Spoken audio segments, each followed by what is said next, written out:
Kentucky, they're never going to call your name in Rupp Arena. You're not special like those guys. You hear what they're saying. You know they're right. Go on, listen to the noise. You're going to fail. So why are you trying? You're too small. You're just not fast enough. Nobody thinks you can make it. So just give up. You don't work hard enough. Just put the ball down, man. This is the last time you're going to play. You can't hit that shot. Do you really think you can play for the team? Never going to call your name in Rupp Arena, especially like those guys. Listen to what everyone is saying. You're going to fail. It's just not fast enough. Work hard enough. Nobody thinks you can make it. This is the last time you're going to play. Or not.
Ladies and gentlemen, welcome to Rupp Arena, home of the greatest tradition in the history of college basketball. Let's meet our 2018 Kentucky Wildcat basketball team. A six-foot freshman from Lexington, Kentucky, number 21, Sam.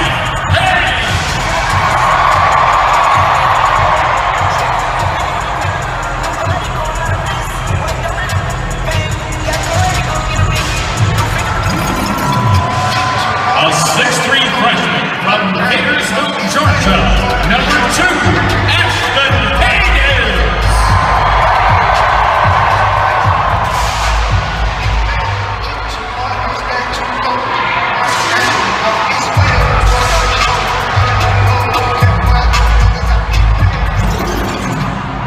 A 6'6" freshman from South Hill, Virginia, number 3, Kelvin Johnson.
you ready? Quade, I don't have to ask. I know you stay ready. Here we go in 3, 2, 1.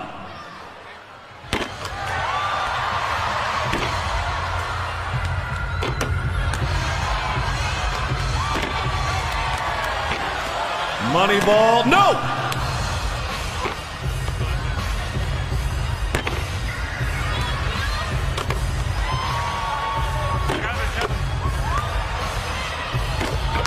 Johnny with the money ball.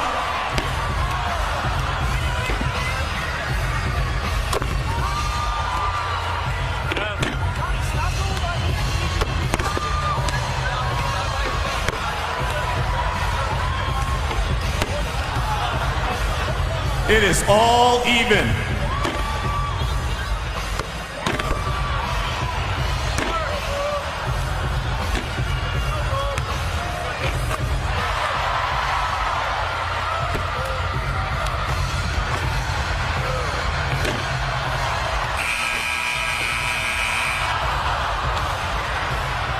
And they tied with 13 to get us started.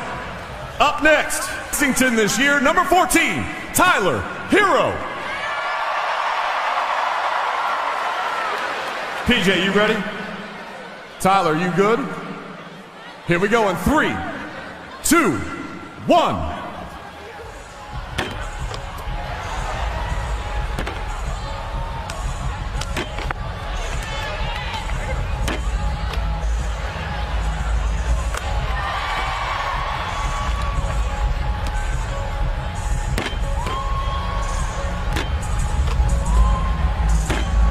Well, Deb, I know you said one of the players you were most looking forward to seeing was right in front of us right now, Tyler Hero. Perfect form at the top of his shot. He's got terrific footwork off of any kind of screening action that Coach Cal will put him through. And one of the things Big Blue Nation's going to see a lot more of than they did maybe last year is P.J. Washington and his ability to step out from that painted area and knock down a jump shot or two. Washington has been working on his consistency. He's been putting the time in and putting the reps in, and you can see it on the other end of the floor. Now they're both down to their last rack now.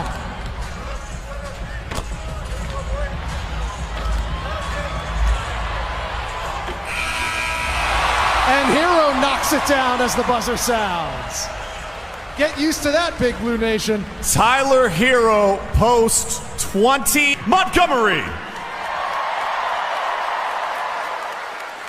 And at this end of the floor, at 6'6", number 3, Keldon Johnson. Keldon, you ready? EJ, you ready to prove everybody how good that stroke is? Okay, good. All right, here we go. In 3, 2, 1.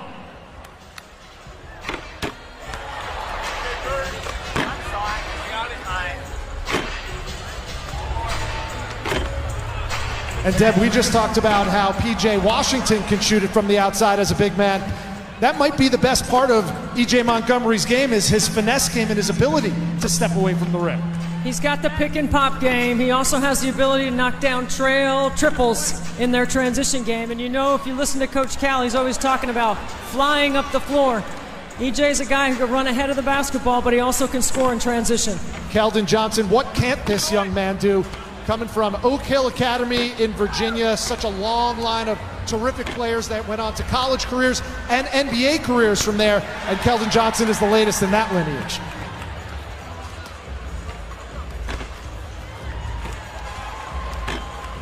Come on, encourage him all the way home, Big Blue Nation.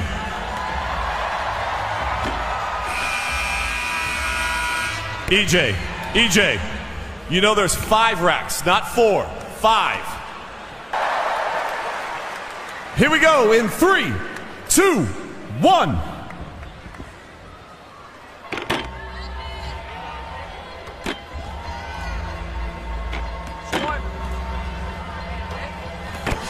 Yeah, Nick.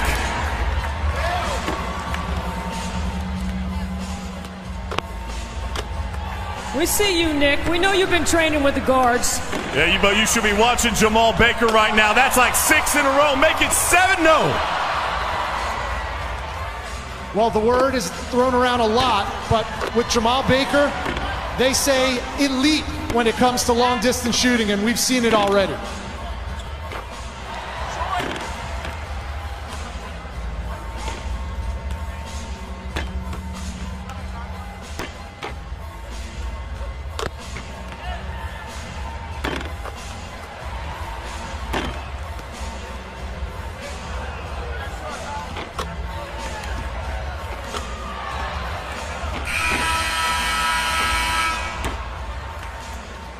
.16 for Jamal Baker. There's no practice right now. You are already warm. It's not that cold when there's 20,000 plus people sitting in here cheering for you. I mean, come on. Ladies and gentlemen, number 5, Emmanuel, quickly. In 3, 2, 1.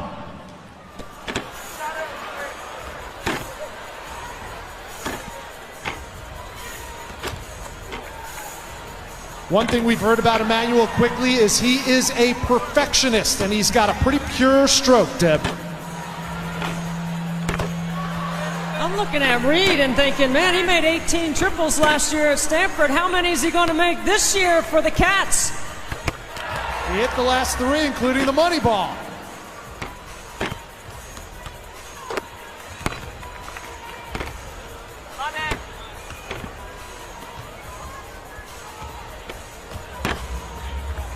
Quickly's one to keep an eye on when you talk about three-point shooting. He was a McDonald's All-American and won the three-point contest in that weekend.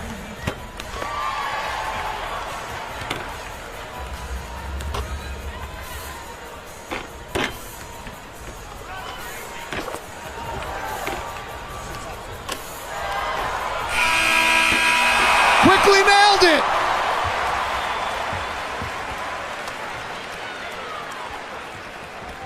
All right, the finals. Brad, are you ready? Ashton, you ready? Here we go. 3, 2, 1, go! I think Brad Calipari has Big Blue Nation on his side, and this kid can rain from beyond distance. I think Brad's going to make 26.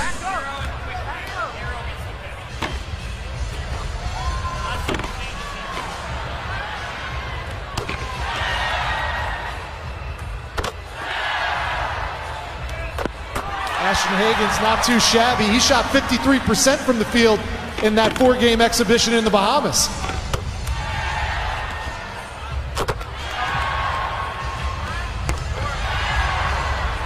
Money ball. Brad made all 5 at the top of the key.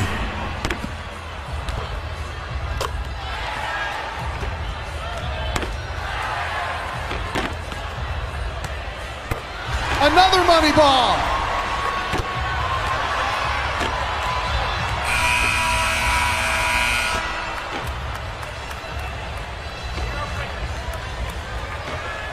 All right, a round of applause for all the participants. Emmanuel, quickly. All right, so wait, hold on. Emmanuel, stop. How many of you are going with Tyler Hero to win this thing? That's all right. Coach, that wasn't overwhelming there. How many of you are going with Emmanuel? Tyler? Emmanuel. Here we go in 3, 2, 1, go.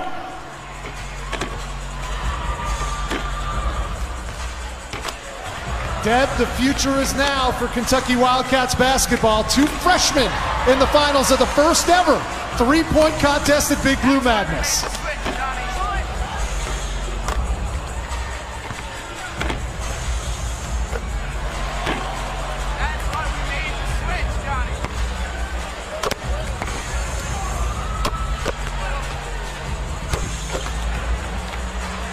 It's a clinic out here right now on how to shoot the triple.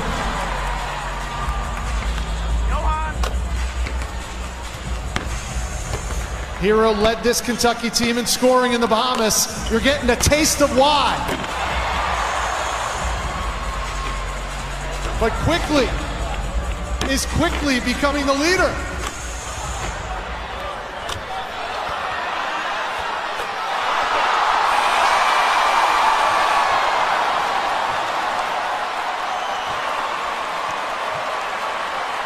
To complete your first dunk.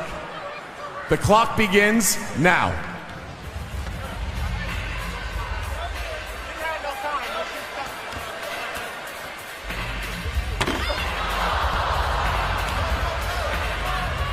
Can't be first dunk sensitive. We're okay. You still got plenty of time.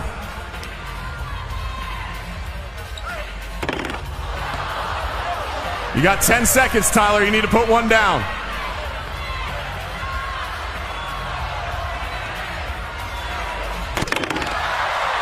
Ah, there it is. If you liked Tyler Herro's dunk, again, use the hashtag Tyler Herro. You must use team. Number 25, PJ Washington. Your time starts now.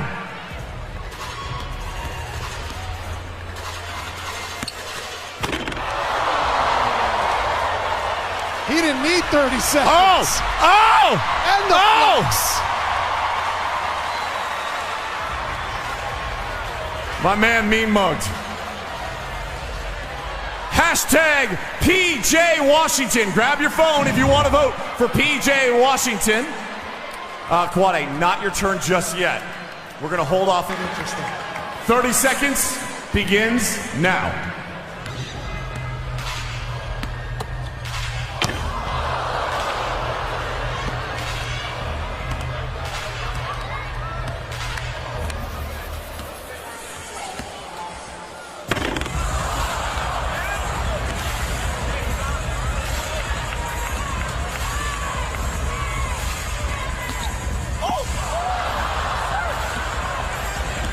Three, 2, 1.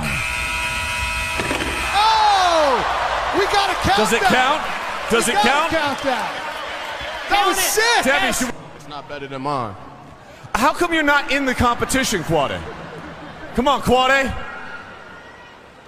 Get up. Oh! Yeah, might be better than yours. All right, down here we go. Up first, using the hashtag Tyler Herro. Tyler, down here this time. 30 seconds are on the clock. We're down here. Quade, or if you're part of this, Quade, down here. This is a well-organized, they practice this for weeks. They know exactly what they want to do. All right, here we go. You ready, Tyler? 30 seconds on the clock. Tyler Herro, round 2 dunk. Begins now.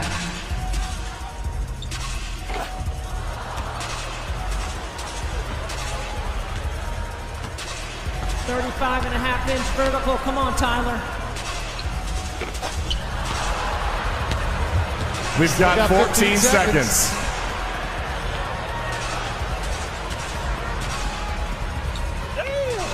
We have 7 seconds. 5, 4, 3, 2.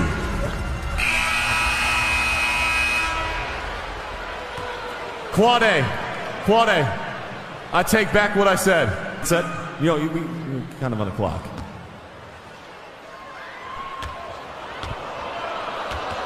Your time starts now.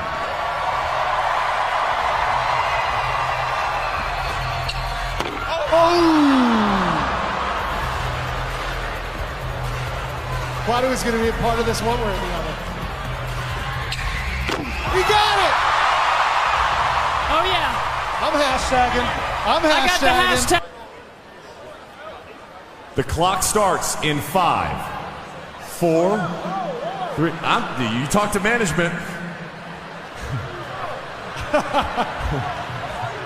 Here we go. The clock starts in 5, 4, 3, 2, 1. Just don't look, Day-Day. Don't look, Day-Day. Oh! Man! Wow. Hashtag Keldon Johnson. What'd you think of that one? You can take a look at what the voting looks like right now after the second round at the top of your screen. Tyler, you're gonna give him a basketball. He needs one.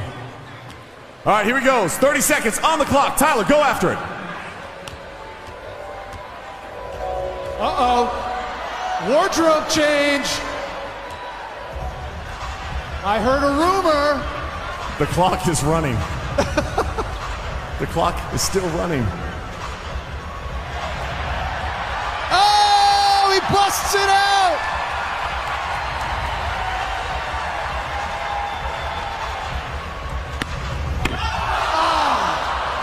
You got time. I'm giving him extra time. Who wants to give him some extra time? There it is, ladies and gentlemen. King Rat. Kids.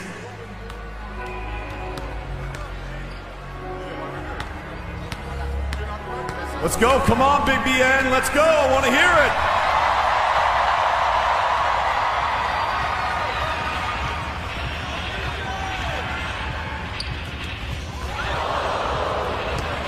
He got up. His head was at the rim, Deb. Yes, sir. Putting it away. Just putting it away, PJ. Hashtag PJ Washington. All right.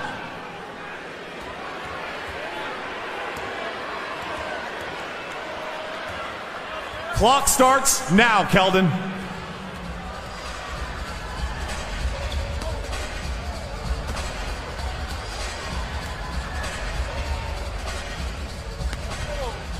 Remember Kenny Skywalker of Kentucky fame? He won the NBA dunk contest back in the day. Oh, yeah! Oh, that is pretty spectacular. I like that a lot. That is pretty spectacular. Come on, BBN! We'll figure out exactly who won in just a second. But now, as the basketball team is getting ready for their scrimmage, ladies and gentlemen, we're going to welcome to the floor your Kentucky dance team. I hate to tell you, this is like a normal game, but the greatest thing and make this what it is. These are for the fans here that don't have the opportunity to see us all the time. Those teams. What does it mean when you see those guys show that kind of respect?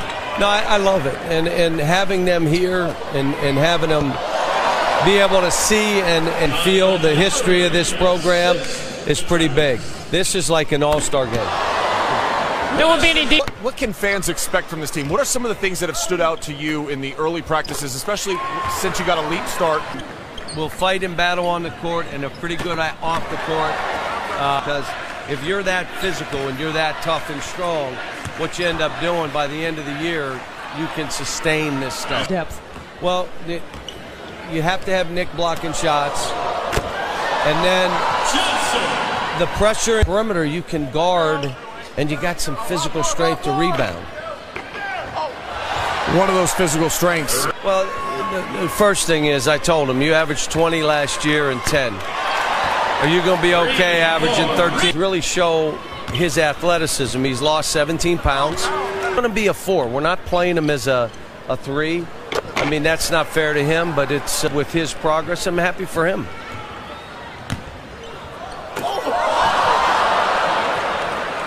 Coach, one of the things you always tell themselves when they all come in with all these credentials to play the way you want them to play to succeed. Everybody asks how to play together. It starts with the recruiting. If you promise every kid everything, this doesn't work. We're going to have you be the showcase. You're going to have the ball. You're going to start from day one. You're going to play crazy promises. It's about making yourself better. It's, about each other. It's numbers don't matter. But it's hard because the ego of numbers and all the promises and all still playing. I mean, what you have, and we left teams off, and I hate to do that because you didn't mention Missouri. I mean, Carolina, and doing it in a way that makes us all proud. I mean, this is It's Joined this conference and started covering it. There was like 3 teams in the NCAA tournament, and to see it balloon like this. And there's going to be a time when we're getting to 7. I never really thought maybe 8, but now all of a sudden it's better go in. You can shoot it, but it better go in. I think this is a dunk contest watching the scrimmage. He said there's no crying on the yacht.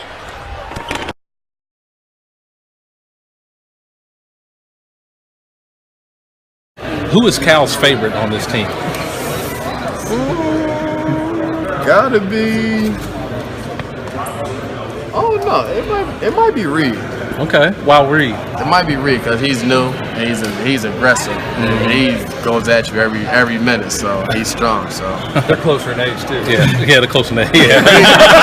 yeah, Reed is kind of old. He is like 32. Yeah, so he is kind of old. How many old jokes get tossed his way? Oh, a lot. He be mad too. He be highly upset. Can you do his stare? Yeah. Nah, I wasn't. It like he want to kill you though. Yeah, Reed is crazy. I just think some of our guys are just crazy. I mean, like Keldon, for example. But yeah, I mean, yeah, he just, I don't know what's wrong with him, but he just talks all day, every day. So Glad he's on your side, right? yeah, I mean, he's just an energizer bunny. He had some Tasmanian devil shoes before. Yeah, that's pretty much him? perfectly describes him. So these attitude points that Cal's docking for you guys for talking trash, who do you think has the most? Definitely Keldon Johnson. Yeah. Who has the least? Me, I don't have any. You don't talk any trash? I do, but I don't get caught with it. As a Stanford man, are the classes here at UK, are they challenging? They're challenging. I mean, the classes that I'm taking here are a lot different than anything I took at Stanford. I was a science, technology, society major, which is very technical, a lot of stats and a lot of econ and things like that. But here I'm in a sports leadership classes, so I'm doing sports law, sports management, and those are just things that I've never touched in my 4 years in college. What are you taking those classes in terms, what do you want to do with them? So for that, the sports leadership, there's a lot of people in my classes that want to become coaches, ADs, work in the front office. So for me, it's an interesting perspective. I've always had an interest as far as front office and what athletic departments and how they kind of work like that. But also my undergrad at Stanford, I was more focused on entrepreneurship and maybe jumping into starting my own business one day. So it's kind of chasing 2 passions of mine. I won't say that they're interconnected in any way, but definitely just something that I've always been interested in and gave me a chance to look at sports kind of management a little more than I have. Potentially giving you a second option. Exactly. And I think that's the biggest thing is kind of getting away from what my undergrad degree was and trying to try something totally different just in case it maybe sparked an interest and maybe I want to pursue that later. I don't know. So we keep hearing that Reed just seems old when he's around you all. I know he doesn't play video games. Yeah. What's some stuff you've seen him do where maybe you just look at him like, wow, you are an old man? One day we all went to, it was in the summer, we were eating breakfast somewhere, and Reed decided to go to the coffee shop, so that was kind of, I thought that was funny. I don't know. You also evidently doesn't play video games? Yeah, he doesn't play any video games. Kind of just watches TV and stays in the gym. That's about it. Are you intimidated by his stare as much as I am? Because he will stare a hole through you when he's talking to you. No, in practice he kind of, stares. I'm on his team a lot, so he'll stare at me too, but I mean, I kind of got used to it.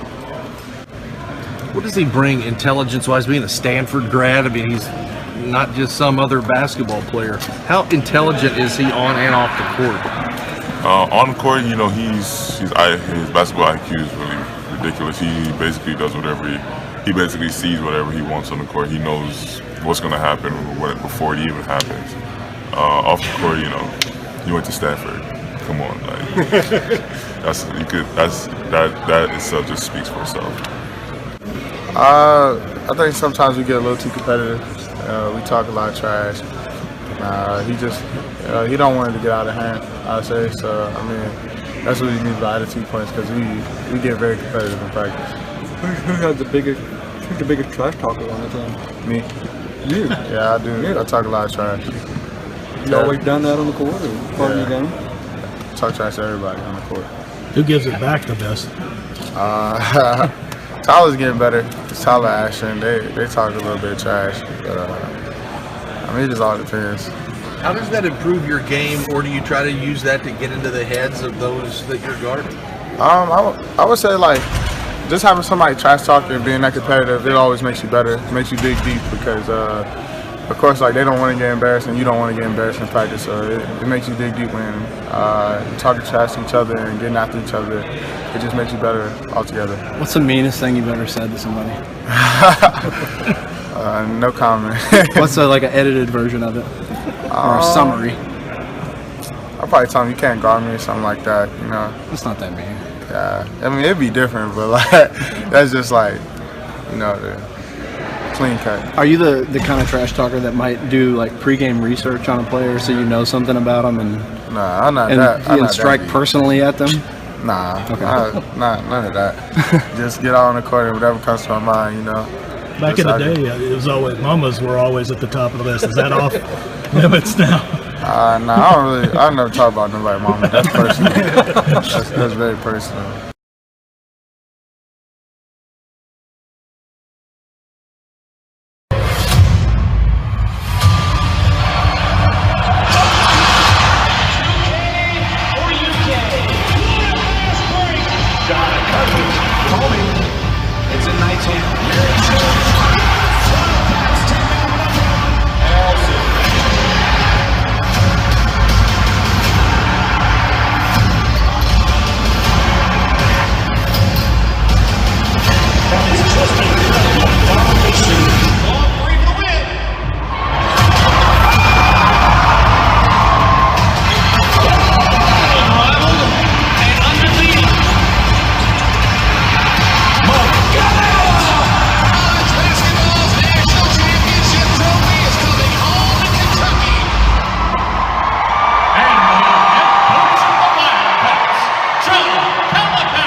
To sit in this seat and lead the greatest tradition in the history of college basketball.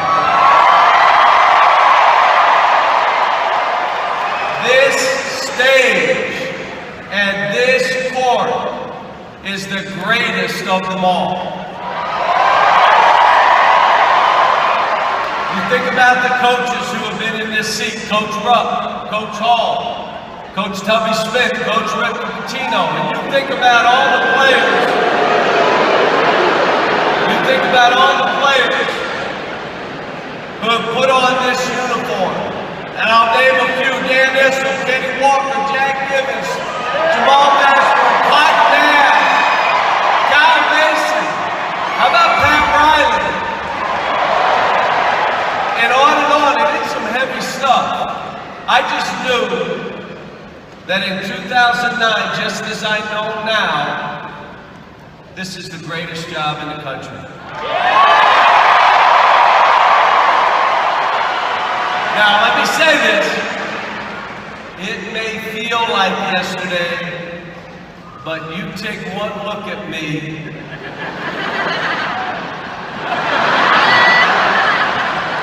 and you can tell what it's done to me. You people have beat me up, but for some reason, it hasn't had the same effect on Ellen. I don't know, where are you, Ellen? There she is.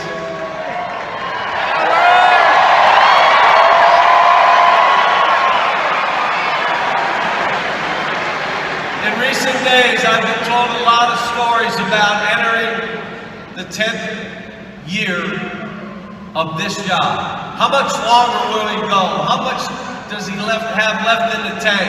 When will he retire? And I'll be honest with you, at one point I thought 10 years was enough for me. Coach Hull told me it's a 10-year job, and I believed him. But when I look at this team, when I look at this group, it makes me want to keep going. I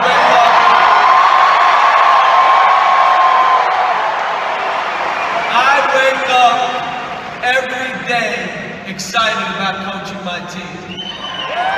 And I may look one age, but I can tell you, I feel like I'm 30 again coaching these guys.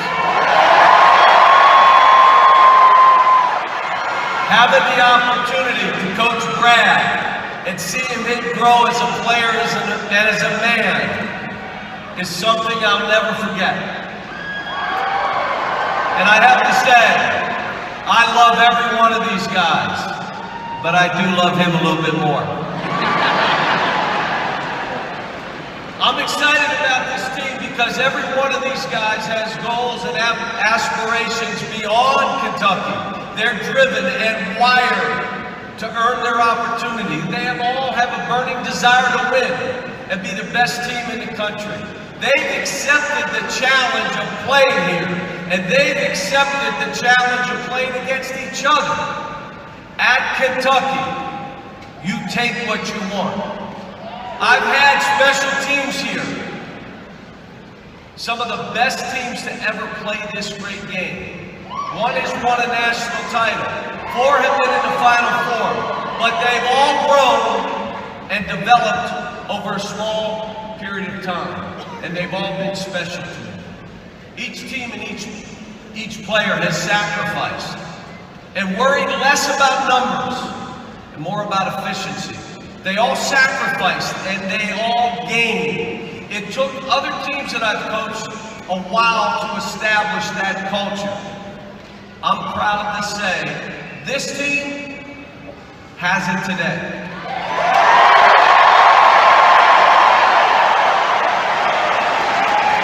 The question becomes, how good do these guys want to be? And why settle for any ceiling as a team? Why settle for any ceiling as an individual player? Every player here is coached the same way, whether you're 7 foot like Anthony Davis or Carl Towns, or you're 5'9" like Tyler Ulis.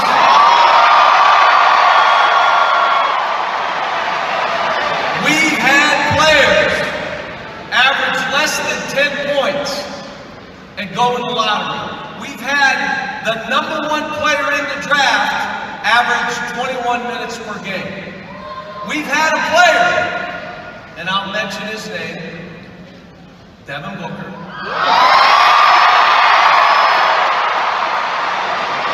Come off the bench and be a lottery pick, and not just a lottery pick. He scored 70 points in an NBA game.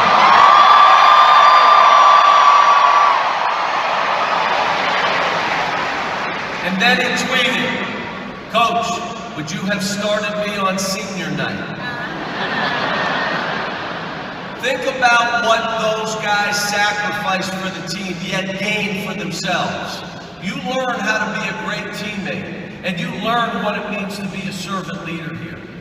And as we get into this season, we'll have to teach these young men not only how to deal with success, but how to deal with personal and collective failure. We'll have to teach them how to deal with pressure and everything that goes with representing Kentucky basketball.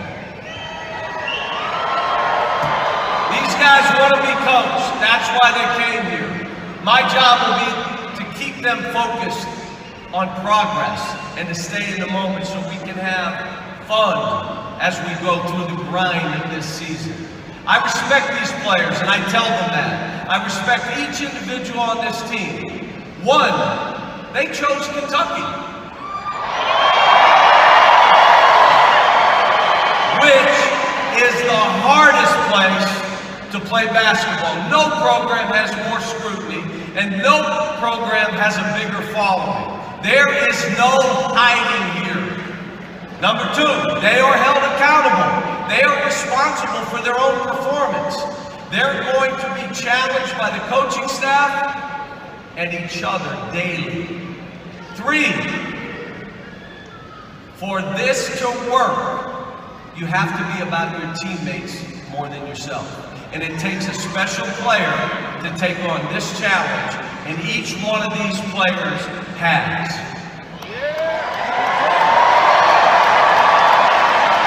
When this is over, and they look back, I want them to say and see this as the greatest time of their lives, where they became a family in every sense of the word because of what they've been through together. We have some very special members of our family here tonight. The great Coach Rupp began this tradition, and tonight we're going to celebrate the 1948, the 1949, and the 1951 teams. The first 3 banners that started it all.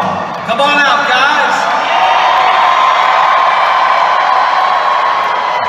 Midland Nation, welcome home members of the first 3 Adolph Rupp National Championship teams. 1948 with a record of 36-3. 1949, a record of 32-2. And 1951, a record of 32-2.